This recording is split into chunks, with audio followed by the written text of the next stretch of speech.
C'est l'heure du commentaire de Frédéric Bérard, docteur en droit constitutionnel et politologue. Bonjour Frédéric. Bonjour Éric. Plusieurs dossiers ce matin à discuter. Ottawa qui a déposé cette semaine un projet de loi pour interdire la vente et l'importation des armes de poing.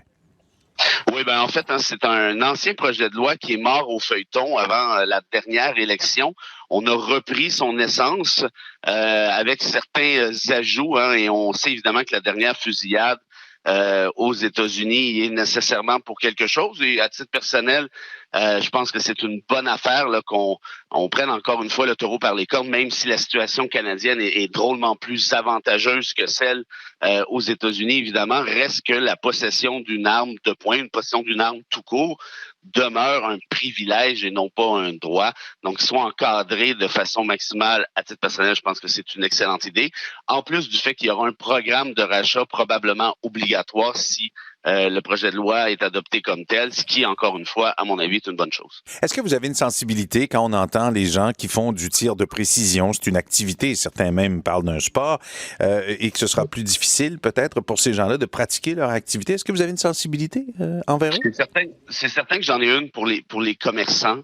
Mais en même temps, si je vous sers un argument peut-être un peu plus utilitariste, Éric, dans une société démocratique comme la nôtre où on recherche, ou du moins j'espère, qu'on recherche le bien commun, nécessairement, ça implique des sacrifices. Et parmi ces sacrifices, c'est de faire en sorte que le moins d'armes possible puissent circuler. Je sais que c'est déjà difficile pour certains commerçants de faire des affaires actuellement, mais qu'est-ce que vous voulez qu'on fasse? On parle d'armes de poing, donc des armes qui nécessairement peuvent tuer par définition.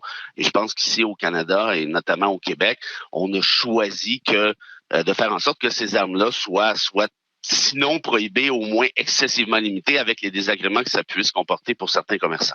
Et puis Frédéric, vous êtes dans les valises en ce moment. Vous partez pour Guantanamo avec l'armée américaine. Dites-nous, qu'est-ce que vous allez faire là-bas? Oui, c'est un peu c'est un peu spécial. Oui, rassurez-nous, là.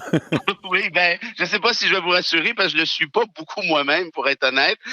Mais pour faire une histoire courte, je travaille sur un livre sur l'histoire d'Omar Khadr depuis plusieurs années déjà. J'ai fini, en fait. Il me reste intro et conclusion. Là, c'est quand même un gros volume, à peu près 500 pages. Et j'ai trouvé une manière de me faufiler avec les autorités américaines, avec l'armée américaine à Guantanamo. Je vais notamment assister à un procès là-bas et voir un peu là, de l'intérieur là, à quoi il en retourne. Donc, je vous dirais que je suis excité, je suis enthousiaste et un peu anxieux dans le sens où évidemment le livre porte sur les commissions militaires, porte sur la réécriture du droit international en partie, donc d'aller confronter le monstre, si je peux dire ça comme ça, de l'intérieur, crée chez moi un certain anxiété, je sais pas, mais disons un certain doute, disons ça comme ça. Ouais, est-ce qu'il a été difficile pour vous, même politologue, d'avoir accès à Guantanamo? Comment ça se passe? Je suis très curieux d'en savoir plus. Je vous promets, Éric, que je vous raconte le tout si je sors de là en toute quiétude. J'aimerais garder pour l'instant Vous êtes confiant? je dirais mon modus operandi, histoire de ne pas irriter qui que ce soit. Et on va tenter de se reparler en direct de là-bas la semaine prochaine, alors que vous y serez, là, si les moyens de communication le permettent. Maintenant, on voulait revenir aussi également, Frédéric, ce matin, sur le congrès de la Coalition Avenir Québec qui s'est tenu sous le thème de la fierté, mais ce que bien des gens ont pensé de ce congrès, c'est que les grands enjeux n'ont pas nécessairement été abordés.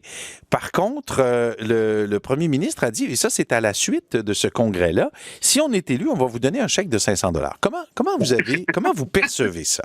Vous l'entendez par mon rire. Je ne sais pas quand est-ce que le populisme caquiste va prendre une pause, mais clairement, ça n'a pas l'air d'être pour demain matin. Il a l'air plutôt en forme, ce populisme-là.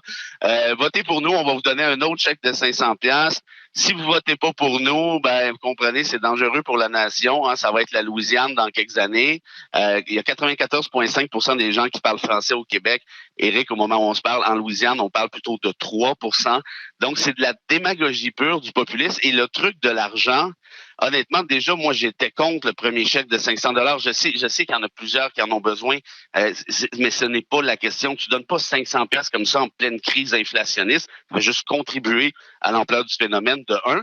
Et de deux, c'est l'espèce de de côté, disons-le, un peu cheap de je vais vous donner de l'argent, votez pour moi, là, puis là, je vous en ai donné, là, oubliez pas, puis là, je vais vous en redonner si vous votez pour moi. Et bien, franchement, est-ce qu'on parle ici de politique publique posée, légitime? Je ne crois pas. Je pense qu'on parle plutôt d'électoralisme. Je vais réemployer le terme cheap parce que c'est ce que je pense.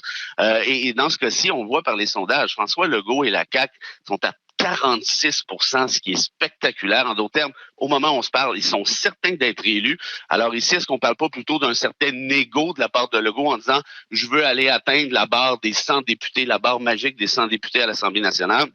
J'ai plutôt l'impression que c'est ce dont on parle. Ceci dit, va falloir faire attention du côté caquiste parce que là, bon, ils sont très populaires et tout, mais ce genre de méthode-là, c'est un peu comme le sucre à la crème. Là. Ça peut passer au début, mais ça finit par écœurer à la longue. Mais justement, est-ce qu'il y a un danger à la gourmandise politique? Je vais faire un rappel avec votre sucre à la crème, là. Est-ce qu'il y a un danger? Oui, parce que justement, arrive un moment donné où les gens se disent, coudonc, on fait rire de nous, là, des coups de 500 pièces, c'est-à-dire c'est duplessiste à l'os. Moi, je pensais qu'on était sorti de cette période-là où on pouvait acheter le vote des gens avec un chèque. Très clairement, ça n'a pas l'air d'être le cas, mais reste qu'il y aura, à mon sens, un retour du balancier parce que les gens vont réaliser tôt ou tard que tout ceci n'est pas fait dans l'intérêt commun, n'est pas fait dans l'intérêt du Québec, mais bien dans l'intérêt de flatouiller l'ego de certains politiciens, dont François Legault. On va vous laisser boucler vos valises, Frédéric, et puis Bérard, et puis on va se reparler, si on peut, la semaine prochaine en direct de Guantanamo. Vous êtes docteur en droit constitutionnel et politologue. Merci, Frédéric. À la semaine prochaine, on l'espère. Avec grand plaisir. Merci, Eric. Au revoir.